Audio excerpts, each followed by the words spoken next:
বিসমিল্লাহির রহমানির রহিম। আসসালামু আলাইকুম রহমতুল্লাহি বরকাতুহু। সারা বাংলার মানুষের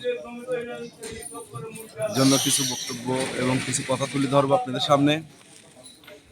আজ যে বাংলাদেশে যে মিশন পরিচালিত হচ্ছে এবং যে মিশন চলতেছে সারা বাংলাদেশে, এবং জিয়া ধানের শীষের নেতাকর্মী নিয়ে কিছু এই জেলা কেন্দ্রের কিছু এই দোসরদের এজেন্ট, এরা বিভিন্ন রকমের কৌশল এবং বিভিন্ন ধরনের ষড়যন্ত্রের সাথে লিপ্ত, এবং তারা টাকার বিনিময়ে সারা বাংলাদেশের এই দোসরদেরকেই পোস্ট পদবি দিচ্ছে।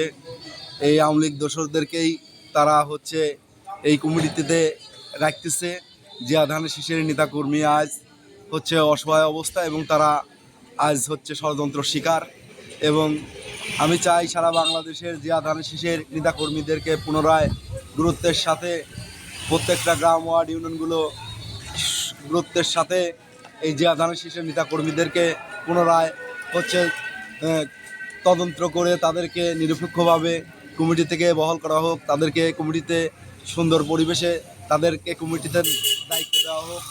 এবং সারা বাংলাদেশে যে এক ষড়যন্ত্র চলতেছে, কেন্দ্রের কিছু দালাল এবং জেলার কিছু এই দোসরের এজেন্ট থাকার কারণে এই হাসিনার ছায়া হিসাবে তারা বিভিন্ন রকমের ষড়যন্ত্রের সাথে লিপ্ত।